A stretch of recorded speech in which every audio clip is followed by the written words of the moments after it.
Good evening, everybody, and welcome to our final public live stream. Every evening we have brought you some juicy in the form of elite athletes, exclusive content, and of course goodies. This is the last time I shall tell you we have a digital goodie bag just for you. You just have to go to innovation.ispo.com, sign up totally for free, and you can get some nice amazing vouchers, coupons, discounts, and more for the over 500 brands that are represented here at ISPO.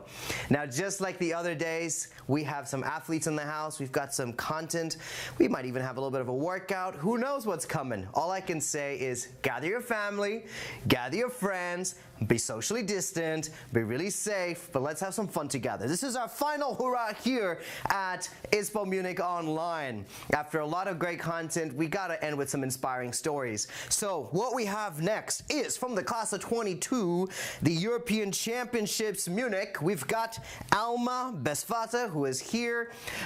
We've got a story that we're going to hear about Alma, and then after that, I've got a little workout surprise for you guys as well. So with that, let's begin and watch Alma's story. They keep on saying, we'll find your straight way, 24 hours a day.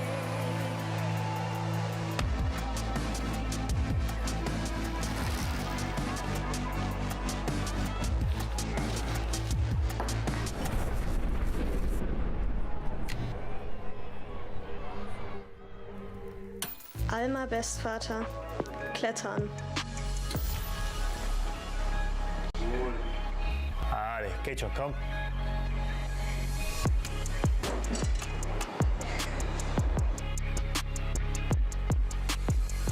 Klettern ist auf jeden Fall ein sehr zentraler Punkt in meinem Leben, ja. Also ich kann mich zum Beispiel auch nicht erinnern, wann ich das letzte Mal in Urlaub gefahren bin ohne Klettern. Also die Urlaubsziele werden danach geplant.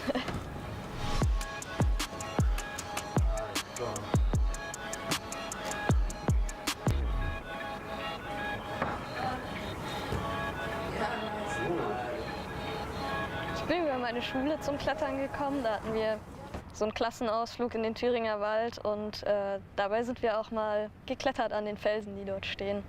Und dann fand ich so cool, dass ich zum DAV gegangen bin und dort in der Jugendgruppe trainiert habe.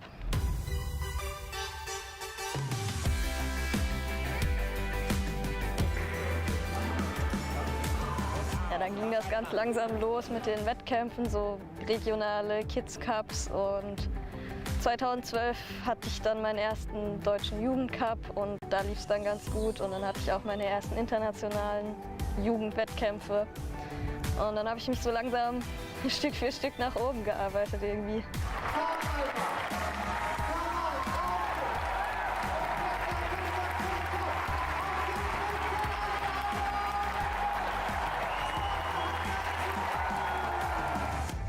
Ich glaube, als ich das erste Mal realisiert habe, dass ich da echt weit vorn mit dabei sein kann, habe ich mich dann relativ schnell dazu entschieden, auch eben nach München zu ziehen.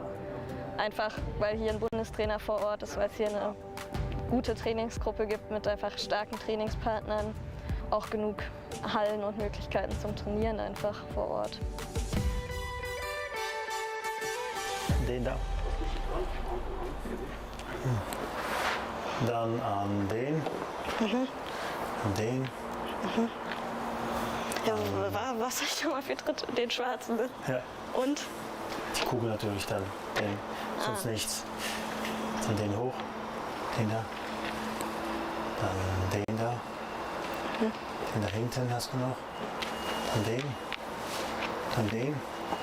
Also ich arbeite viel mit so Zugzahlen, also wie viele Züge das die Athleten machen, das ist je nach Training unterschiedlich, also dementsprechend etwas Verantwortung, und dann schauen wir halt, dass sie maximal intensiv sind, aber auch, dass wir verschiedenste Griffarten wählen können.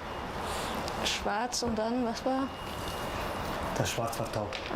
Manchmal zeigt der US schon auch Sachen an, wo ich mir denke, ob das wohl geht, aber dann probiert man es halt und entweder es geht oder man kriegt dann noch irgendwie einen Griff dazu.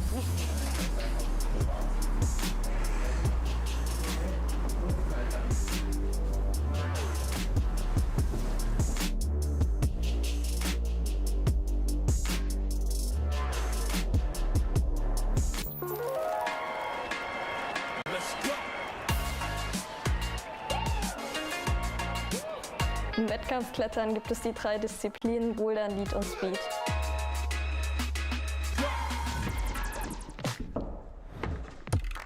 Das Bouldern ist die Disziplin, bei der man nicht so hoch klettert, nicht das, wo man ein Seil und einen Gurt braucht, sondern man ist tatsächlich einfach frei an der Wand und als Sicherung dienen eben die Matten, die drunter liegen. Der Schwierigkeitsgrad der Boulder ist wahrscheinlich bei jedem Wettkampf relativ ähnlich, solange das jetzt eben ein Weltcup ist, dann national wahrscheinlich ein bisschen leichter. Es sind immer wieder neue Boulder und immer wieder neue Bewegungen.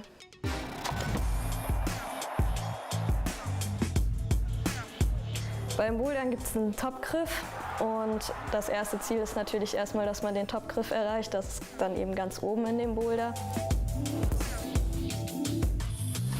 Dann gibt es auf der Hälfte ungefähr des Boulders nochmal einen Zonengriff, der auch ja, schon mal ein paar Punkte gibt. Und letztendlich geht es dann darum, wer die meisten Tops in den wenigsten Versuchen und die meisten Zonen in den wenigsten Versuchen erreicht hat.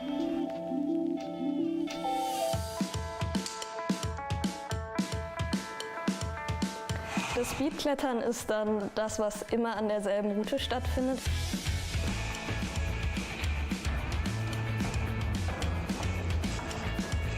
Das ist eine 15 Meter hohe Wand, an der immer ja, die gleiche Griffabfolge angeschraubt ist und ja, man lernt im Prinzip diese Route auswendig und wer am schnellsten oben ist, gewinnt.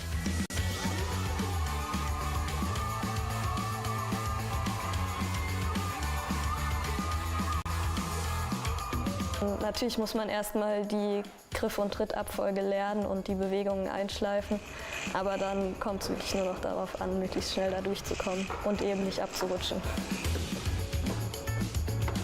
Beim Speedklettern gibt es unten so ein Pad und oben ein Pad und quasi wenn man mit dem Fuß unten das Pad verlässt, dann läuft die Zeit und wenn man oben wieder anschlägt, dann endet sie halt.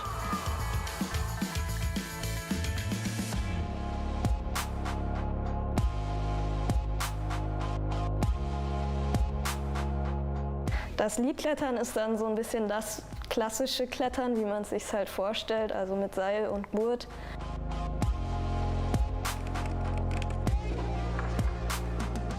Da sind die Wände auch immer so 15 bis 20 Meter hoch und es geht im Prinzip darum, wer eine schwere Route am weitesten nach oben kommt, im besten Fall natürlich bis ganz oben.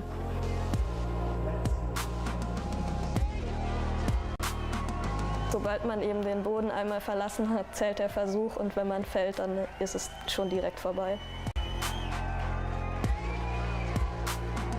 Im Prinzip kriegt da jeder Griff eine Zahl und dann wird halt gezählt, bis zum wievielten Griff man gekommen ist. Für die Olympischen Spiele in Tokio wurde extra ein neues Format erfunden, was es vorher so nicht gab. Und das ist eben die Kombination aus diesen 3 Disziplinen und das nennt sich dann Olympic Combined. Dabei sind die Disziplinen gleich gewichtet und die Platzierungen, die man jeweils in den Einzeldisziplinen erreicht, werden dann multipliziert.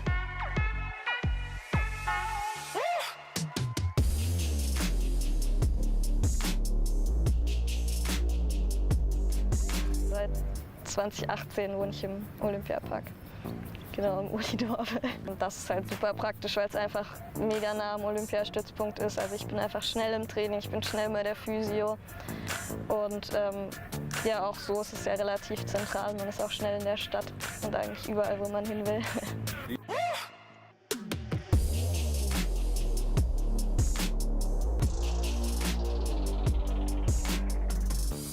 Ich glaube, das Coole daran, dass der Wettkampf auf dem Königsplatz stattfindet, ist, dass einfach viele Leute, die gar nicht unbedingt extra vorbeikommen, weil sie sich den Wettkampf anschauen wollen, sondern eher zufällig vorbeikommen, dann eben wahrscheinlich trotzdem hoffentlich zuschauen und dann das Publikum noch ein bisschen größer wird.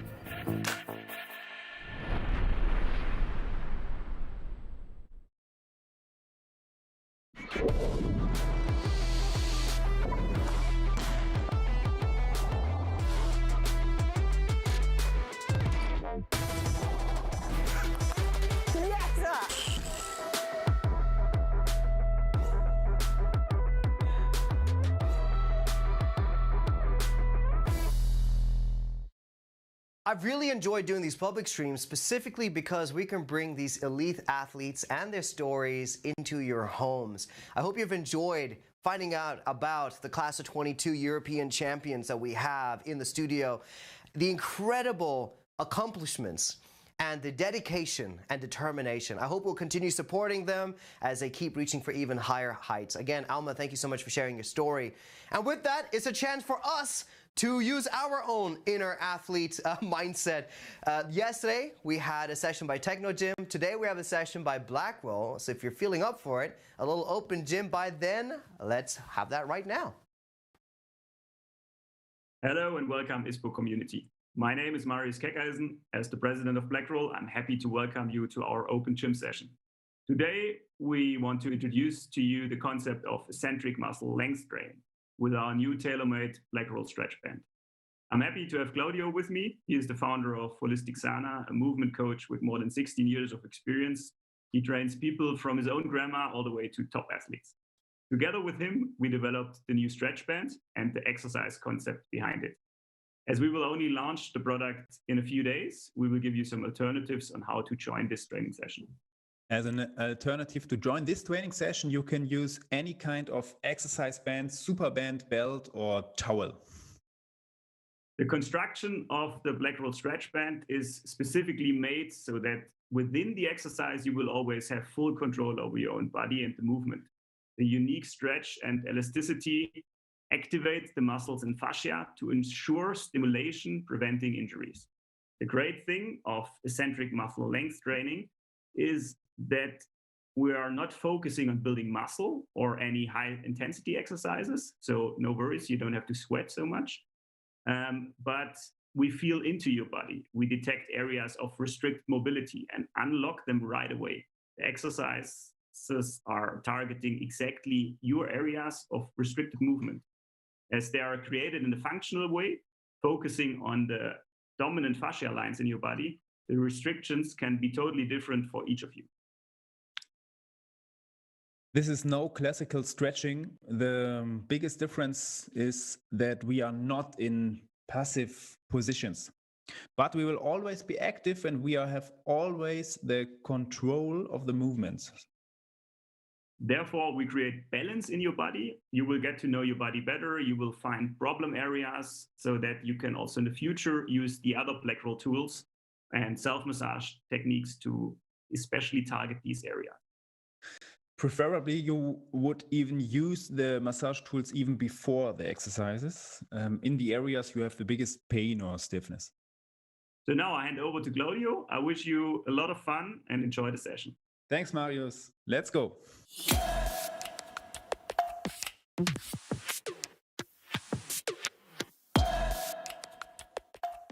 So take your exercise band, and in the optimum way you have something like a loop, and when you only have one-tailed band, then put it together and make a nult, something like this. You know what I mean. In the first exercise, take the bands in your fingers and make sure that you can take a little bit activity and that you grab the band. Okay. First movement named breast shoulder opener. Straight your elbows, push the band to the outside, lift your chest and bring the band as far as you can back from your head. The thing is, you will always keep breathing 5 times, and you will also want to feel the line from your breast shoulder line, from your arm lines, will you feel always while the whole exercise, while the whole movement. I have 3, 4, and 1 more. Okay, then bring your arms up. Your left arm also always stretch. Bring your elbow to your ear. Push your hips out. And with the right arm here, push to the ground. Make a long flank. When you push more, it's more intensive. And in the optimum way, you look to the sand this is up in the sky. Bring length in your body, in the side. Here you can control and breathe.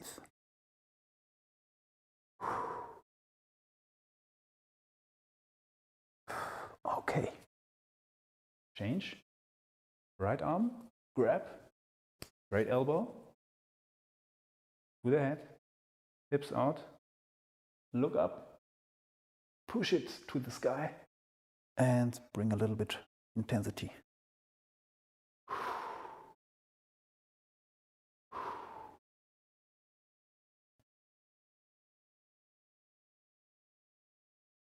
Okay. One time, rest shoulder. Go down, down, down. And your backhand is on your relaxed glutes or hip. Your hip go in the front over your toes. Chest up, chin to chest. Breathe and go always in your front line. You will be longer and your hips always go in this way and your chest always go up. Lift up. Your toes grab with activity in the mat. Open your chest.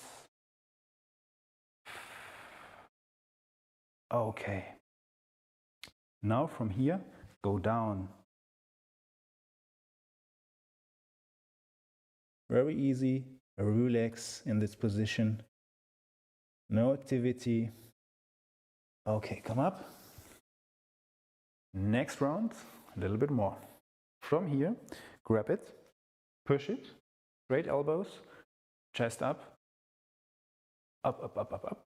When you feel your backside from your head, go with the bend as far as you can, back, back, back, back, back. Always feel the line in your arms, in your chest. Your head will be relaxed and breathe. And in this position, please look now at my arms, right and left. You can change the position a little bit down, change, and always you will go back, back, back, back, back, as far as you can, always. But you can change the positions 5 times, breathing.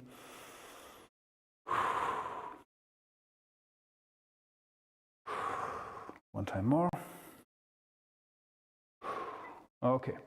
Round 2, flank, left arm up, straight arm, grab the exercise band with the other hand. You can give a little push, hips out, release the leg. I only stand now on the ground with my left and push my hip out. My eyes look to the left hand up. And I will go longer, longer, longer. And at the end, I feel a little stretch.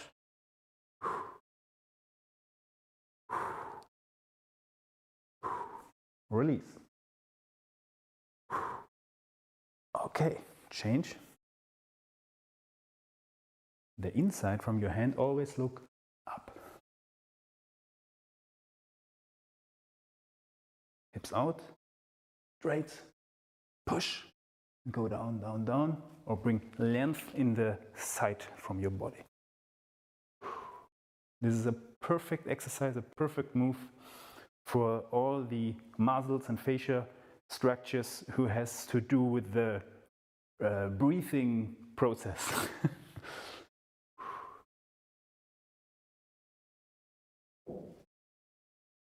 Okay, come up. Bend back, level 2. I take it here at the ends, give a little push, lay it on the chest, arms go out, that I have the possibility to lift the band up in direction from the sky here in this room, that I feel it here. So you only have to put it here on the chest, that you feel that you can go in this direction up. And then you push your hips in the front, over your toes, lean back, and the whole activity is in the front, not in the back. Your glutes always be relaxed. It's very important. Chin to chest, chest up, push, and breathe. And we always be longer, longer, longer, right to the maximum position. Okay. My backhand is in. We have now this position. Down, down. With this backhand, I push the band a little bit in the front. You look here. This is relaxed. And now here I have a little push, not more. And then with this little push, I go down, down, down. And I round my back up. I bring length in my back line. And with this maximum length, I go down, down, down, down, down. And breathe. And come up. Very good. Okay. With the band, take left and right. Lay it here in the backside in your neck. Give a little push in the front. And now my neck will go up to the sky here in this room. And I make this movement. It's not a push from the band that my head comes down. It's a feeling that I'm push the band up. Okay, this is a very big difference. Also a little bit activity, and then I push the band up with a long neck. And from the front, it looks like so. My chin is on the chest, and my neck goes up. And then I breathe. And when I push the band a little bit more, I must be a little bit more activity bring on my neck. Very important thing, not the band controls the movement, I control the movement. The band is only my leader, in which direction I have to move, okay? In this position, you can look in your left pocket and you can look in your right pocket. These are the variations in this exercise. So for you, info when you sit and at the end from the day, come in this turtleneck position. This is the perfect alternative move to this position. So, okay, one last time. A little bit intensity. I look into my pocket. My neck straight up, move up in every direction. Okay. And now we go in the third round from the breast shoulder opener. I take a little bit more intensity now. I only grab in the next level. Grab here, straight arms, arm back, back with the band, back with my arms.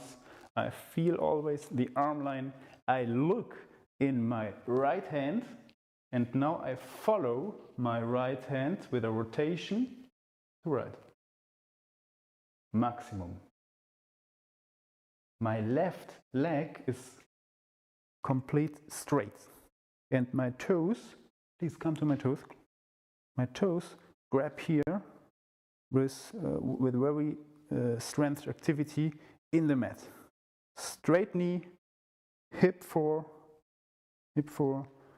chest up, and rotate, rotate, rotate, rotate. I will that you feel from your right arm line down over the rotation, over the spiral line in your left foot, okay? And this we will do on both sides. left, because I speak so much. Grab your fingers, always with your fingers the bands. This brings the guarantee of activity.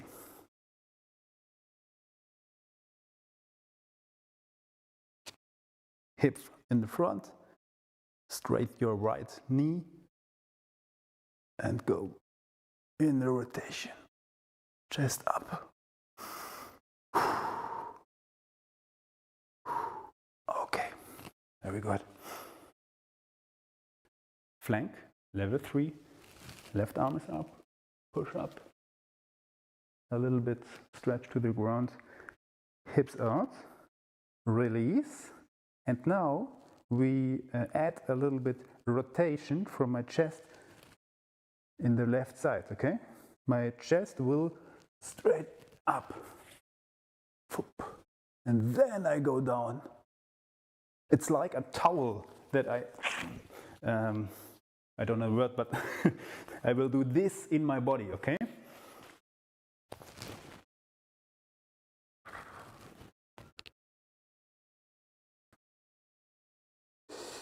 Okay. Change. Right. Up.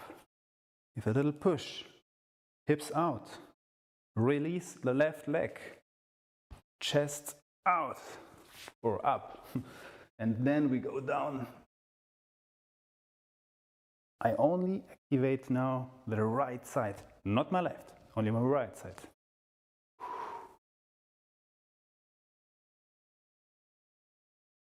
Okay, very good. Now, back bend, level 3, without these. Hands here, push in the front, push forward. And when you're in your maximum position, chest up, chin to chest, knees straight, your arms are here, free. Glutes relax, hips here, chest up, and breathe. And please make these open. And you please go only in this position that you can control. When you're too much in this position, your back will say, hello, I'm here, a little pain, but this is normal, okay? Only look the pain inside, not go through, okay? Okay.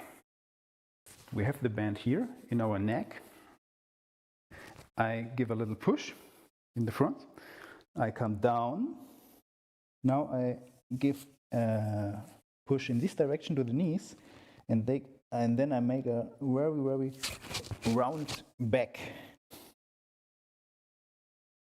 And I rotate my neck in every direction I can do, and search stiffness and little pains,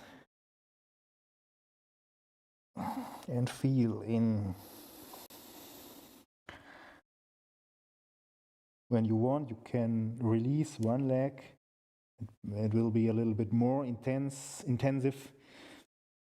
And change your legs. And make a long neck, okay? Okay, come up. Okay. Then please, one last thing in the standing position we will do. Make these positions, your legs are wider than your hips. Please come to my foot, and my toes look to the inside, okay? Make sure that you do this. And now push your straightened legs, your straight knees, to the middle, that the feeling is that the mat bring in the middle something like this, that you push it together, up, yeah? And with the push together, you bring your hips to the front. This is a very difficult position. You take very special adductor muscles named pectineus.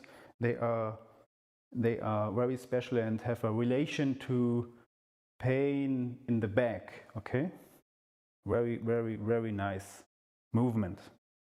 Your hands are in the back, your glutes are relaxed. And when you're in this position, you can look to the right. Now your left hip come to the front, and we will push it a little bit more in the front. And when we look to the right, yeah, we look to the left.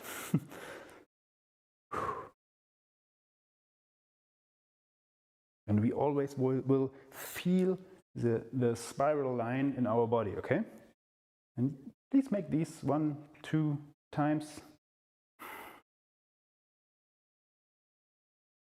Your foot always push together. Okay. Now we go a little bit down. Come. My right knee is on the mat. I have the band over me. When my right knee is on the ground, my left hand is now working, okay? Right leg. Arms are here, back, breast shoulder opener, but we will rotate to the left side. Make it so. So, and now please look at my ankle. This is the position for the first step, and this is the position, the goal position, okay? And please push this foot, this ankle in the ground with so much activity that you can lift your knee up, okay? So much pressure you need. You don't have to lift up, but the pressure you use is so this. And then we will stretch in the maximum force, strength, activity, your hand, your fingers. And when we have these, we make the other side. Left foot, position 1 or 2, right arm is here, go back, push in the ground, look in the right arm, and your hips push to the front, look right, and go in the maximum length. And please bring the activity that you can do this. Again, you don't have to do, but you use the activity. So, okay, perfect. Next step, we take this position, our hands, we grab it on the chest, arms back, push with your ankles in the ground, hips in the front, chest up, chin to chest, and go back, back, back, back, back. Maximum length. It's a very, very intensive exercise movement. Please be careful. Okay.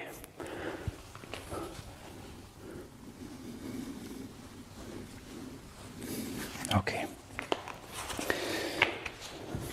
Now come a little bit to me, because you now have to see my hands. From here, go here, on the mat. Now, I rotate me, then you see better.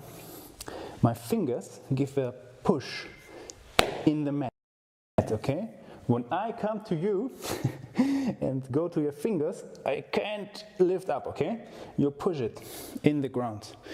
And when you push it, you bring the activity, then sit down. And very careful, because the inside from your hand always has to be on the ground. When you feel that you do this, it's too much, okay? Then go up.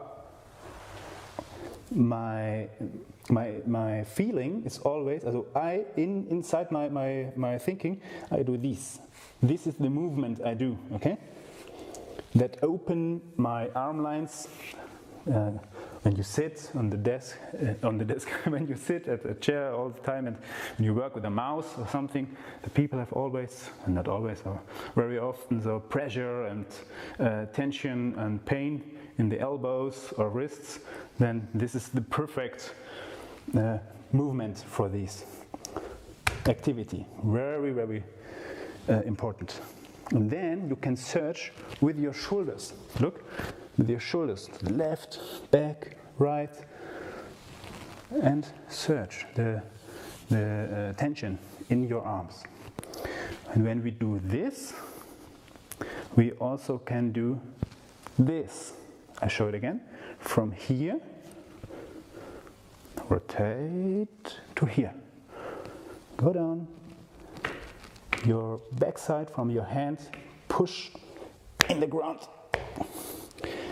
The movement I'll do is these, but you do not really. It's only the activity. The activity goes in this direction, but you put in the ground. You push in the ground, not put.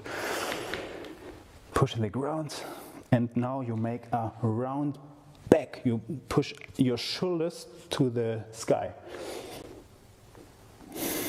And now you can search with your shoulders in every direction the tension, the stiffness, the pain in your arms.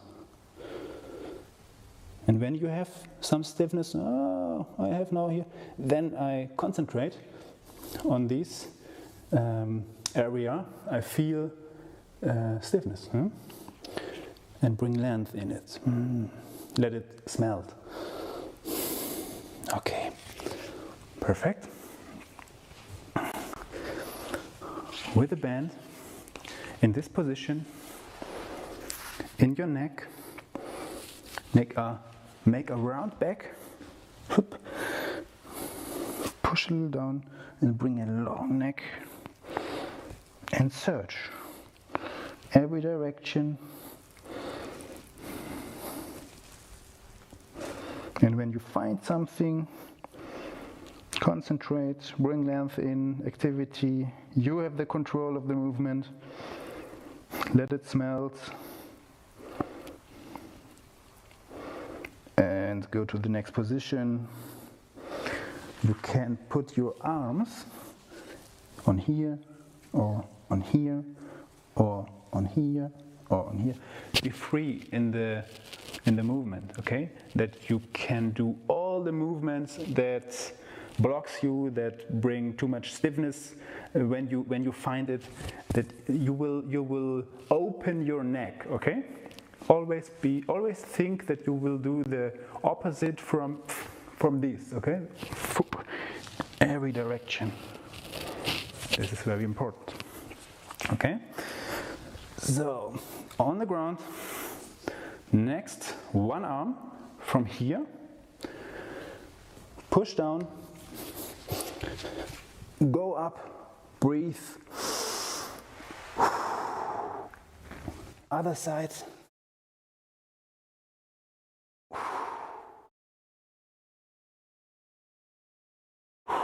Perfect. Last thing, when you have the passive tools, the other tools to how you can integrate these tools in this training in a perfect way.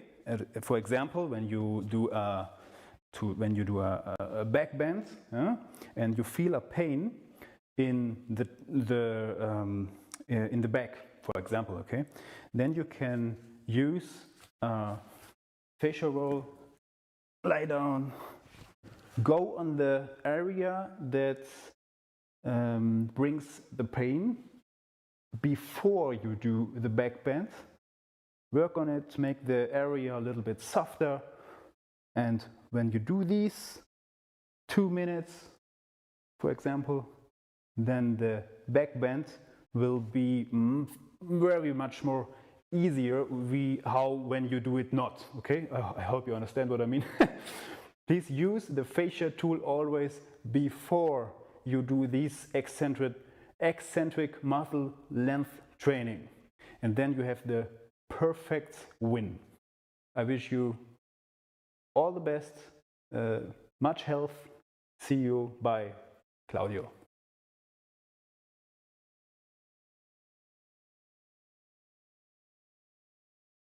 We've got one final film for you and one final conversation for you. This is a story about Eliott and his four-legged friend, Robert, as they go to some incredible heights. This film is brought to you by the European Outdoor Film Tour, and I must say that ISPO Munich Online has the great pleasure of bringing Eliott here. So, right after we watch the film, Eliott and I are going to have a conversation, but it's a conversation with you. So using Slido, using the comments on YouTube, using the chat here on the conferencing app, please ask your questions. This is a story of Eliott Schonfeld and a film called Le Minimaliste. Let's watch it together, and then let's have a conversation right after. All right, it is so good to have you back one final time here at ISPO, but without leaving with Eliott. Eliott has been the star of that movie, and now Eliott is joining us virtually in the studio. Eliott, my friend, are you there? Eliott, come. Can you hear me? Oh, there you are. We can see you and we can hear you. How are you, my Great. man? I'm very good. I have to ask you this, all right? Watching that film, incredible what you're able to accomplish, the determination, the focus in your heart, your mind. But when you watch yourself, are you amazed by what you've been able to do, or are you just like, oh yeah, easy, easy, next challenge? No, but I think this is maybe the thousandth time I've seen this movie, so now I cannot see my face anymore, but I still enjoy watching it because I like to see my horse, Robert, and I never get tired of seeing his beautiful face. So I'm very always happy to see this movie because it reminds me so much great moments in those mountains. So, but I know it was hard. So I never watch this movie or think about this expedition as a easy thing to do. It was a very amazing, hard expedition that I realized in the Himalayas. Yeah. Absolutely. Eliott, we have a few questions that came from the audience. I hope it's okay to ask you these, make this a little bit conversational. You brought up the beautiful face of your horse, Robert, and someone said, how is Robert doing? Do you know? I know it's kind of hard to get some news because Naran, the guy who I sold it to and who is the new master of Robert, is living in a very remote place. But maybe every 2 or 3 months he managed to go to a village and he sent me a text or stuff like this. And I had the last time I heard from him was maybe 2 months ago. And he's doing very great. He took his retreat. Yeah. He's not working anymore, and he made a lot of yak friends. So he has like those big Himalayan cows with a lot of hair. Yeah. He made a bunch of friends of this animal, so he's doing pretty good. That is pretty good. Actually, no connection to your story, but earlier today I was on Instagram and I watched a whole flock of yak in the Himalayas. I didn't even know you were going to say that, but I was watching because they are massive beasts. They're huge. Yes. I'm trying to imagine Robert hanging out with some yaks. That's pretty incredible. So the next question that comes in is, how do you prepare for your adventures and your expeditions? What exactly do you do? It's kind of hard to prepare it before leaving, before being on the ground, because where I used to live in Paris, I mean, it's even on the internet, I'm going to places where very few people are going, so it's very difficult to get information. So the main preparation before the expedition is just looking at maps. So I can spend like whole night looking at Google Earth just to get some to be more familiar with the ground, with the mountains, or maybe I can walk around here, or maybe this path is doable, etc., etc. And so this is maybe half of the work I'm doing, and actually the other half I'm preparing when I'm getting there. Like I'm asking information about the people I'm meeting during the trip, because I mean those people are living there, so they know better than anyone if this pass is doable, if my horse can go there and stuff like this. But there's a lot of improvisation. So improvisation, and I'm preparing it while I'm living it. So if I meet people, I will ask them information, and this is how I'm doing my trip. So yeah, like the preparation before is not that huge. It's mainly map looking and stuff like this. So part of it is preparation, just getting yourself familiar. Part of it is being curious and constantly asking questions, learning, and some of it is just being present, observing, seeing what's possible, what's not, and learning as you do it. Because in some ways, you don't know the adventure you're going to have, right? You cannot plan the details of this. For example, there's a river I'm going on like this. Tire air stuff that I'm going down the river on this weird boat, and just before I knew that it was going to be possible, because I arrived to this village and I asked people, do you think it's possible for me to go down the river? And half of the village people said no, and the other half said yes. So I just listened to the other half, and I just did it, and it worked. So so this is what I'm talking about when I say there's a bit of improvisation. Nice. Very good. Now, a few people have asked this next question, and I wondered the same thing. So they call themselves Alaska, but I said, Eliott, thank you for sharing this exceptionally awesome experience with us. How are you dealing with being back in civilization? And someone earlier said, how does an adventurer like you deal with lockdown? So answer either way. When you're out in the wild and you now have to be in these urban areas, does it feel weird? And if you're used to being free outside, does it feel weird to be in lockdown? It does, but like I made some radical change in my life since the beginning of all this, actually, because I used to live in a very, very small flat studio in Paris next to the Périphérique. The Périphérique it's a huge road that go all around Paris, so I could see all these cars all around me. And since 1 year ago now, I went to the Alps in the mountains, and I found a little house without electricity, without current router. So there's like a small stream or a small river in the like crossing the field. And now actually I'm at my neighbor's because I don't get electricity to my house when I'm living now. So this is how I can speak with you, because now I'm not really living into the civilization anymore, and I'm kind of trying to live the way I'm living in the expedition, but like every day. So it's not exactly the same because I'm staying to the same spot, so I can build stuff and I can, it's more comfortable. But yeah, the idea is kind of living the way I'm living in the expedition, so in the wild, and learn how to make stuff by yourself with your hands, and I like it. So that's what's going on. There are a few more questions about the minimalist lifestyle that I'm going to ask, but there's also a request. They said, Eliott, can you give us some greetings in French? Because we have a huge French community here, and it's cool that we're all watching. So, en français, s'il vous plaît, something in French. Merci pour poser cette question, parce que je suis bien plus à l'aise à parler en français. Et voilà, j'espère que le film vous a plu et que les prochains vous plairont. Mais merci, merci pour tous vos retours et voilà. Et bisous de moi et Robert. Excellent. Thank you so much for sharing that. Now, about the minimalism, we do have some questions about that. One question is about the food. Did you have to train to reduce your eating habits before you started Le Minimaliste?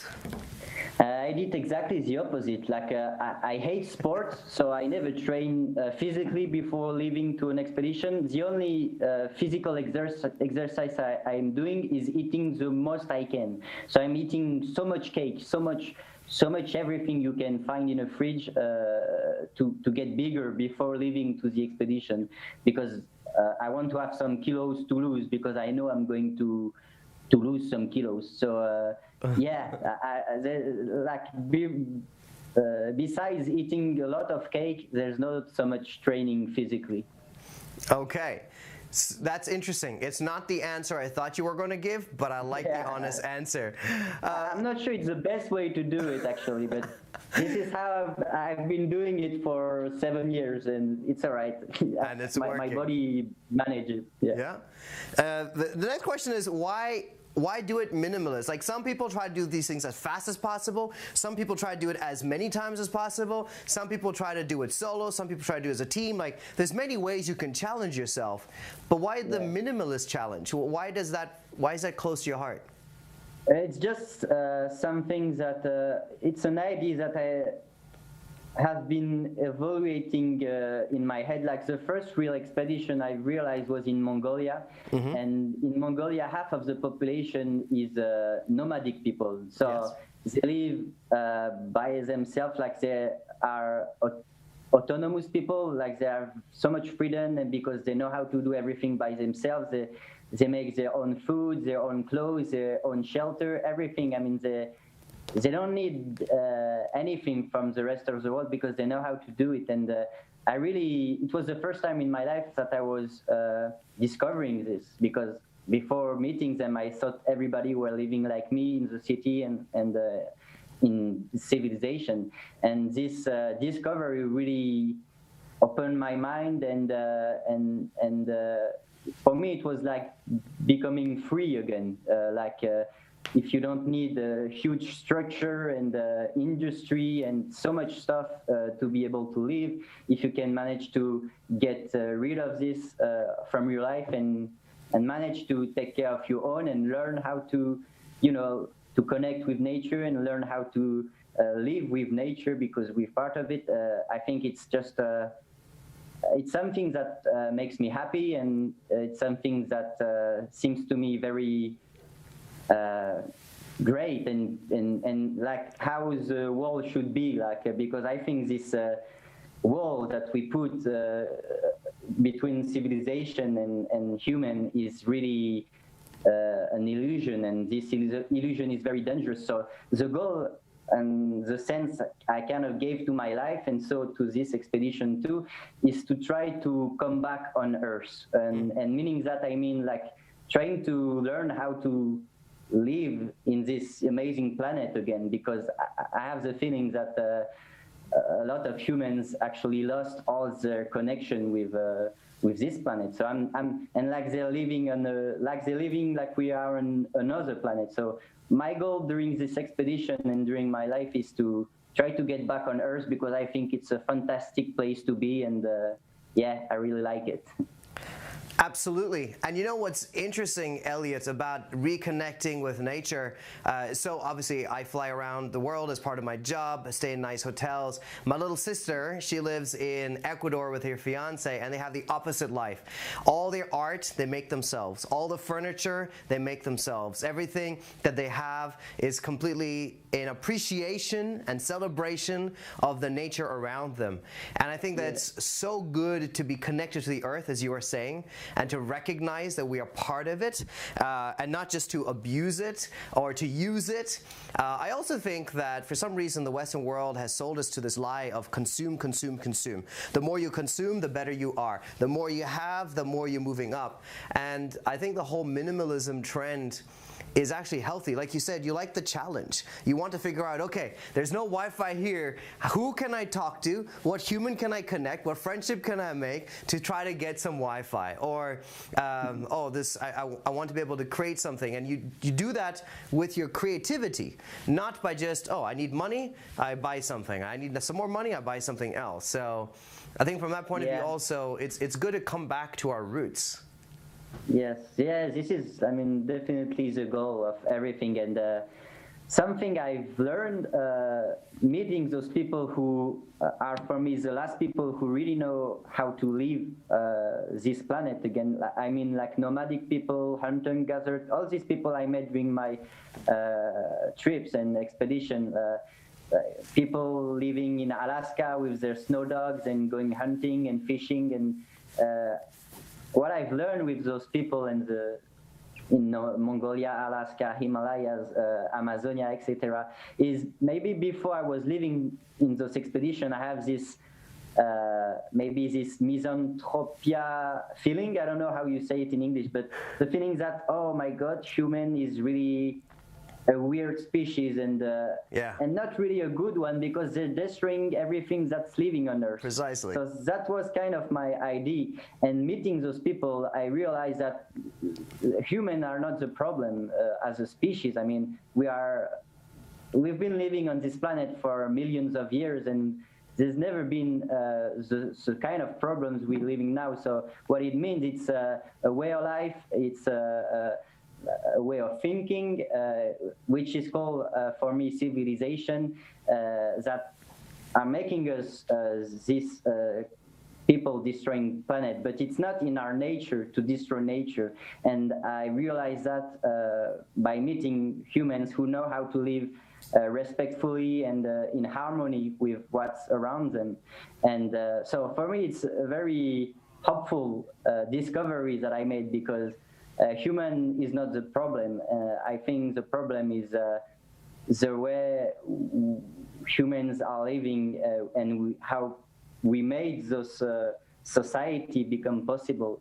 So there's also a way of life that that are possible and that would make us reconcile again with all living things on Earth. And so I think this is pretty helpful. I mean, there's a lot of work, but this is helpful.